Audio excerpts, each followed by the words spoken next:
You can. Okay. 1, 2, 3. Let's go. Here we are in Fayetteville, Arkansas. This is also just a test for the post-game show tonight, which will probably be really late because it's going to be a disaster getting back to where we are staying tonight. But we can go live in the car. We can go live in the car. Why wouldn't we? This is just a check-in. Type Y for yes, type in for no. If you can hear me loud and clear, we're not only live on Power Hour LSU, we're live on Power Hour SEC and on Twitter at Cart of the Power. Okay, so quick run through on my favorite plays of the day. I know a lot of you are bettors, and I do want to shout out my good buddy Show Nuff. He is in here. He actually is the one that sent me this Roebuck shirt. So big shout out to Roebuck. James, good to see you. I hope I get to meet each and every one of you today in Fayetteville. This is what I am wearing. So you will see me and my wife and all my friends and all that good stuff. So let's run through some of these games. We're going to put them up on the screen. Obviously, we'll have an SEC focus. One of my plays has already not hit. Last night, I thought I was sharp.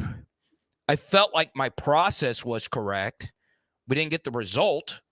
But last night, I thought we were going to get a cover with Purdue. I thought for sure we were going to get a cover with Purdue. But we weren't able to get that cover because Purdue couldn't score. All they had to do was score, and we would have hit that 29.5. We did have a little bit of a carryover from the Oregon Ducks after the emotional game last week. And as LA mom, Julie, corrects me, it's Roebuck. Thank you, Julie. So is it not Roebuck? Is it not Roebuck? If you guys have a question about a game, go ahead and fire it on in. So let's start here. Auburn, Missouri, 3.5. This game kicks off here in just a second. This is kind of a stay away spot for me.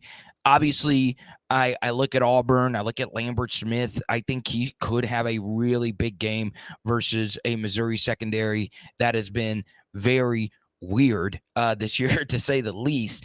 We saw what Connor Wigman did to Missouri just a few weeks ago. Look, do I believe Auburn is a team that is any good? No, but I do like Hugh Freeze between the headsets still. I think he'll find a way to get it done. 3.5, I think, is a lot for me, especially when you take a look at Auburn's schedule overall here. And like we always say, you should always download the schedule matrix. You're telling me I get Hugh Freeze with an extra week to prepare versus a Missouri team that, quite frankly, hasn't looked all that great this year?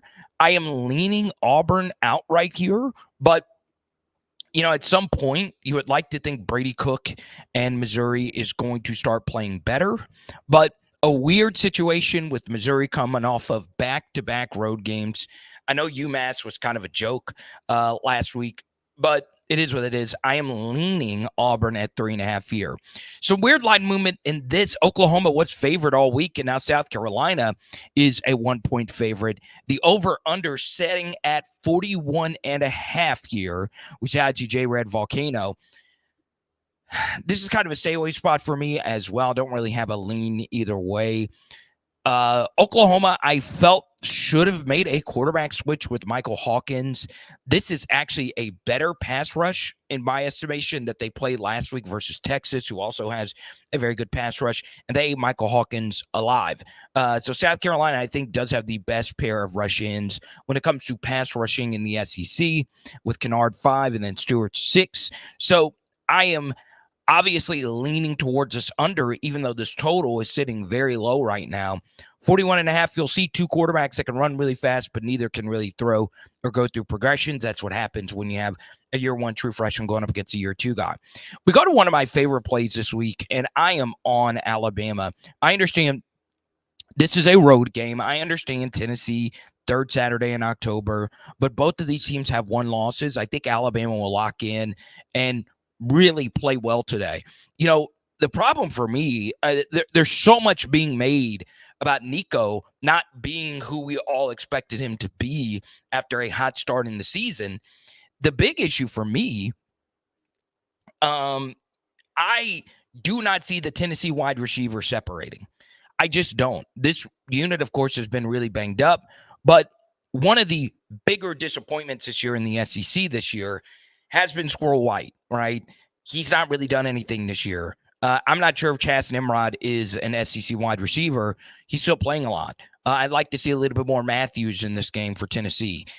Pass protection is an issue, and I understand Tennessee's going to be at home. I understand the crowd is going to be absolutely amazing. I understand Jalen Milroe is coming off one of the heaviest one-read lock-in quarterback performances we've ever seen from a Heisman contender, multiple-year starter.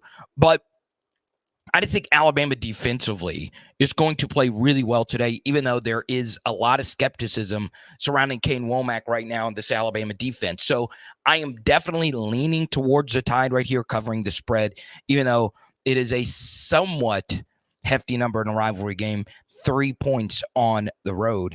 We got to Texas A&M 20.5, just missing out on that key number 21 versus Mississippi State. Y'all, this is a lot of points. I think there is a little bit of an overreaction to Texas A&M blowing out an overrated Missouri team. We're getting Mississippi State coming off a really strong comeback performance. But I think this line is about where I would expect it. I do think Texas A&M wins this game comfortably. I don't know if it's going to be one of these huge blowouts, so to where I am gung-ho about taking the Aggies, but I do think that game will go pretty much according to plan. All right, we'll go to Ball State Vanderbilt. Vanderbilt down to 27-point favorites. It's just kind of weird seeing this. Ball State is absolutely terrible. We'll just skip this game. I'm not doing anything with it. Georgia and Texas, I am of the belief that Georgia will play this close, right? Kind of on this playoff bubble. They already have one loss. If they lose this game and they win out, they're still getting into the playoff. But at this point, am I really believing in the Dogs? I don't know, right? AP top 5 matchup on the road on 40 acres. I am leaning Georgia here. I understand it's kind of a square play to lean the traditional powers, Alabama and Georgia, both on the road. But I am leaning Georgia here. Let's go to Kentucky and Florida. Kentucky 2-point favorites here. I am loving the closing line value I've gotten on this. I actually played Kentucky earlier in the week. I had to pick them straight head up, and now they're 2-point favorites. I still like the Wildcats. I don't like the line movement there. This could be an ugly win for them, but I still do like Kentucky. DJ Lagway, true freshman quarterback. Take the Samford results out. He's looked kind of Kentucky's defensive line is really good. Kentucky under Mark Stoops has been vastly overrated, as we've discussed plenty of times on Power Hour SEC. I'll be honest here. I think Kentucky's defensive line is the biggest matchup advantage in this game versus a weird Florida offensive line and DJ Lagway, a quarterback. There is a belief out there that now that Lagway has the full range, he'll play a little bit better and not having to play, head over shoulder type of quarterback, rotating reps with Graham Mertz. But I still like Kentucky in the spot to win outright in one of these ugly 23-16 kind of games.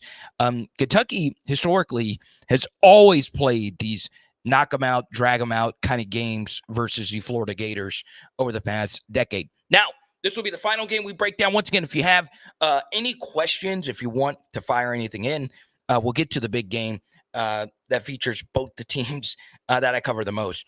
A&M will be tough next week. We'll talk about it then. Good to see Joseph in here as well. Leslie, hope to see you around. Have a safe time in Fayetteville. I'm enjoying my time at the Holiday Inn. Kedrick, good to see you. What you doing? Nothing, chilling at the Holiday Inn. At the Holiday Inn. Huh? Oh, no, I don't want to because they could retroactively arrest us for that, Bubs. Okay. Yeah, PW, look for me, man. I'll be tailgating. Now, let's get to LSU, Arkansas. We do get some positive total movement here. It goes from 56.5 up to 57.5. Also saw some 55.5s. So this is leaning towards the over. LSU 2.5-point favorites. Obviously, I'm not in love with LSU in the spot. I do think that they do find a way to win because I feel Arkansas secondary has not faced an LSU passing attack just yet, right? We'll run through this here. I feel in the modern game, do the trenches matter? Yes. And LSU's run blocking in the trenches has not been all that great, but their pass blocking has been, for the most part, really good. And Garrett Nussmeier has been excellent and not taking sacks. So you take a look at Arkansas' schedule. Oklahoma State can't throw the football. Auburn, bad quarterback play. A&M, Marcel Reed can't throw. Tennessee can't throw. All of those teams we thought were going to be really good offensively, none of them have lived up to the expectation we expected to from them offensively, right? Oklahoma State did have a little bit of a surge, but, Alan Bowman was still the quarterback for Oklahoma State then, okay?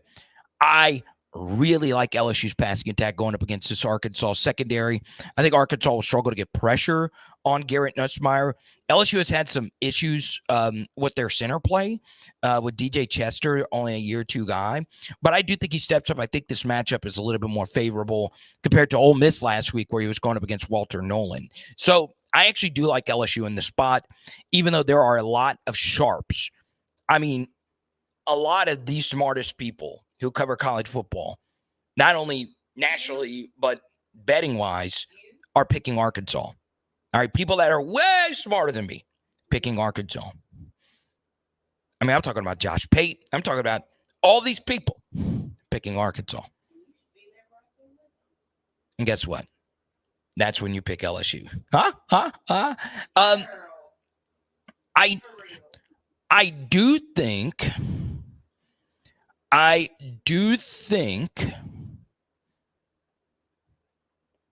LSU or Arkansas, I do see one of these offenses struggling to move the football.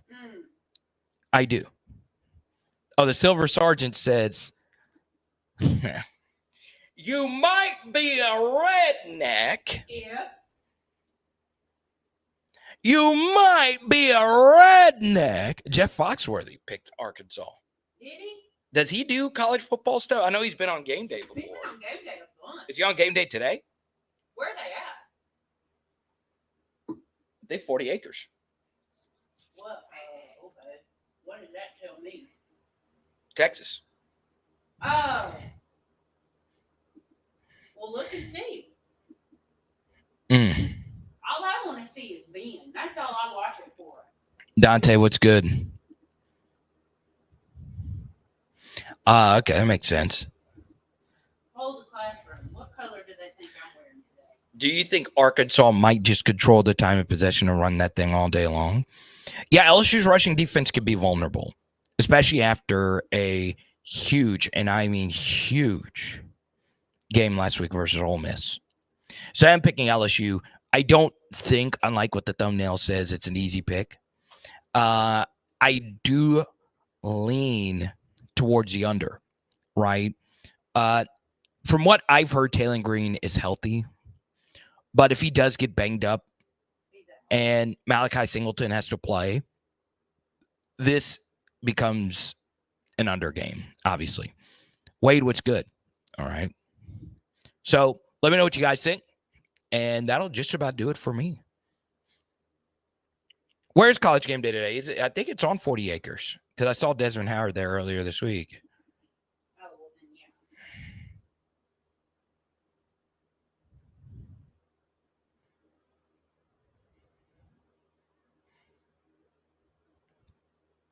yeah. LSU rocking the white helmets tonight. Yeah, they're in all white tonight. Let's go. The Ices.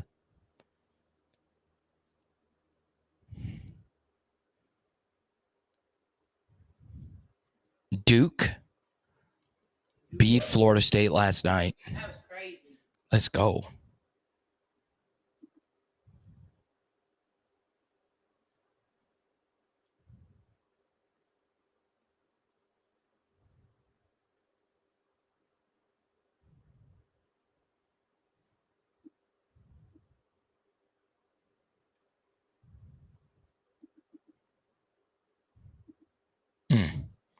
Let's take a look at the National College Football picture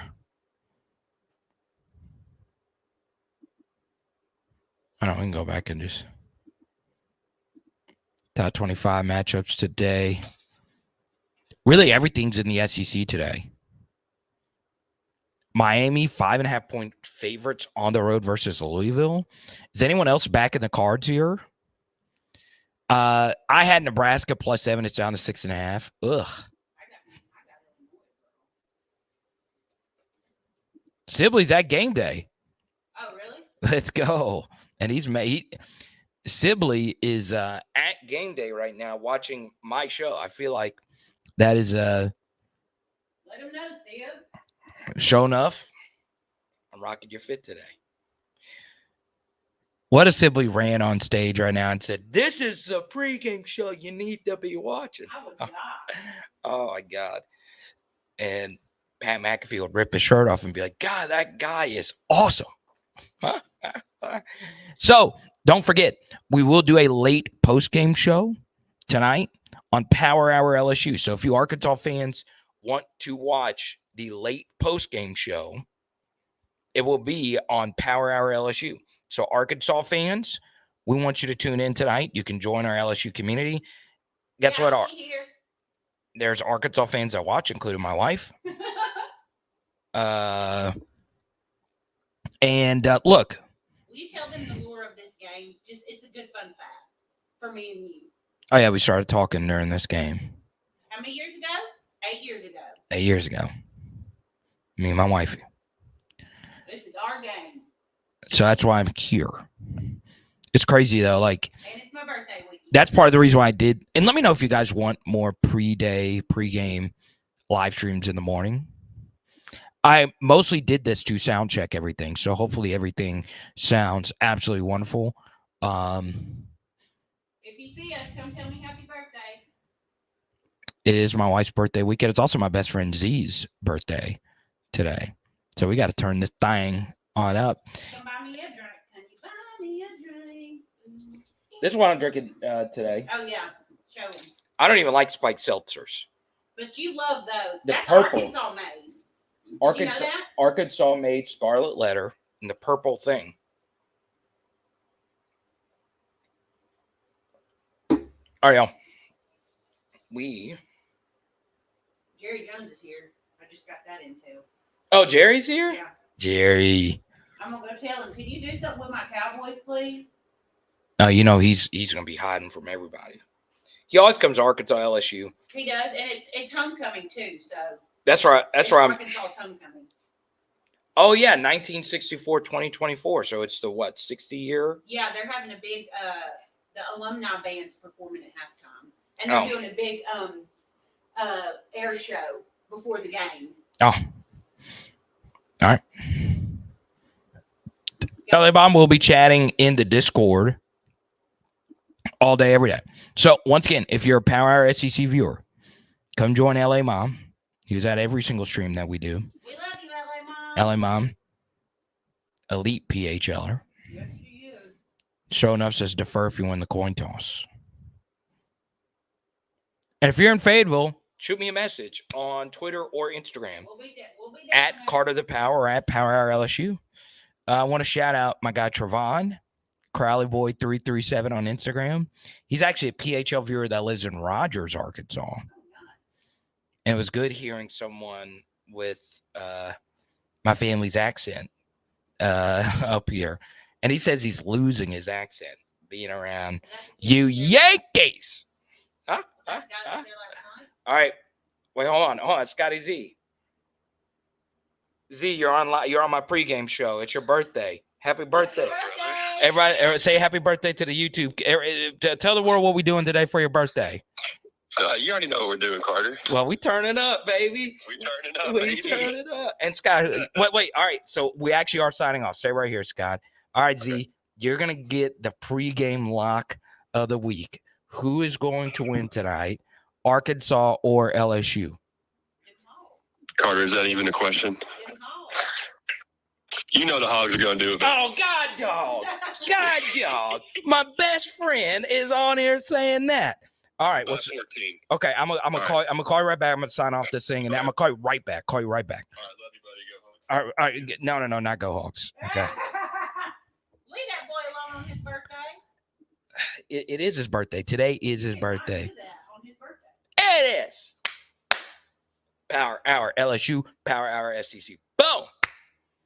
And tonight we are doing limit. Walk-ons, 'cause it's right across the Oh street. yeah, there is a Right walk-ons across the street. right next to us. Like literally 100 yards away. And I had Hugo's last night for the Oh. first time.